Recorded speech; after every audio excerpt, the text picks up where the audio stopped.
Friends, welcome to IIM chef channel. இன்றைக்கி நம்ம channel என்ன பார்க்க போகிறோம்னா, ஒரு சூப்பரான கிரேவி ரெசிபி தான் பார்க்க போகிறோம். அதுவும் வெறும் கத்திரிக்காய் மட்டும் இருந்தாலே போதும். இந்த ரெசிபி நம்ம எல்லாருமே செஞ்சு சாப்பிடலாம். சாதத்துக்கு மட்டும் இல்லை, சப்பாத்திக்குமே இது டேஸ்ட்டாக இருக்கும். வாங்க இப்போ நம்ம எப்படி செய்யுதுன்னு பார்க்கலாம். ஒரு 4-5 கிட்ட தக்காளி, ஒரு 5 வெங்காயம், தேவையான அளவுக்கு கத்திரிக்காய். நீ எவ்வளோ செய்ய போகிறீங்களோ அவ்வளோ கத்திரிக்காய் எடுத்து வச்சுக்கோங்க. நம்ம எடுத்து வச்சிருந்த கத்திரிக்காயையும் வெங்காயத்தையும் இந்த மாதிரி கட் பண்ணி வச்சுக்கலாம். தக்காளியை வந்து நம்ம அரைச்சி எடுத்துக்கலாம், அதனால தான் கட் பண்ணல. பெரிய ஸ்பூனாக இருந்தால் 1 ஸ்பூன் ஃபுல்லாக ஊற்றிக்கோங்க. சின்ன ஸ்பூனாக இருந்தால் ஒரு 2 ஸ்பூன் மாரி ஊற்றிக்கோங்க. 1 ஸ்பூன் கடுகு ஆட் பண்ணிக்கலாம். ஒரு கொத்து கருவேப்பிலை ஆட் பண்ணிக்கலாம். நம்ம கட் பண்ணி வச்சிருந்த வெங்காயத்தை இப்போ இது கூட ஆட் பண்ணிக்கலாம்.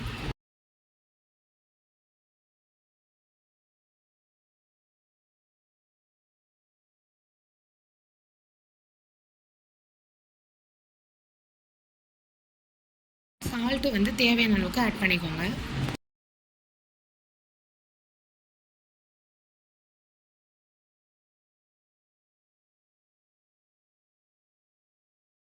இப்போ நம்ம கட் பண்ணி வச்சிருந்த கத்திரிக்காயையும் இது கூட ஆட் பண்ணிக்கலாம்.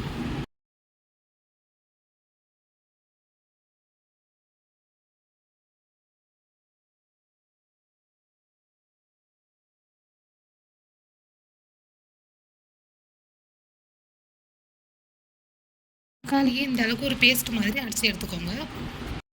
இப்போ நம்ம மிக்சியில் அரைச்சி வச்சிருந்த தக்காளியே இதை கூட ஆட் பண்ணிக்கலாம்.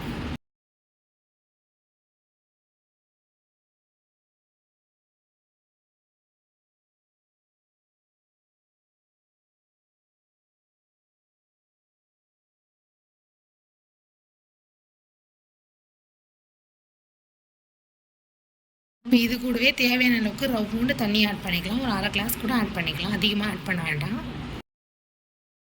இப்போ வீட்டு மிளகாத்தூள் 2 ஸ்பூன் ஆட் பண்ணிக்கலாம்.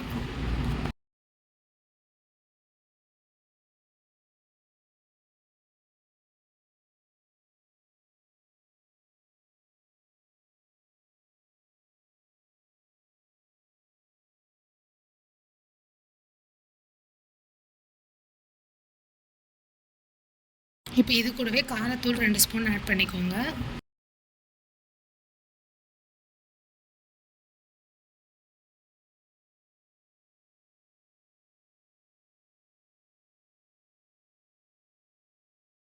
இப்போ நம்ம செஞ்சு வச்சது ஒரு 15 மினிட்ஸ் கிட்ட மூடி வச்சுக்கலாம்.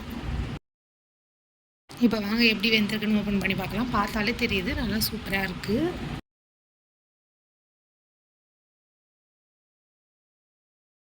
அதான் நம்ம சூப்பரான தொக்கு ரெடி ஆகிடுச்சு. வெறும் கத்திரிக்காய் மட்டும் இருந்தாலே போதும். இந்த மாதிரி சூப்பராக ஒரு தொக்கு செஞ்சு சாப்பிட்டு பார்க்கலாம். நீங்களும் வீட்டில் ட்ரை பண்ணி பாருங்கள். பிடிச்சிருந்தா லைக் பண்ணுங்கள், கமெண்ட் பண்ணுங்கள், ஷேர் பண்ணுங்கள்.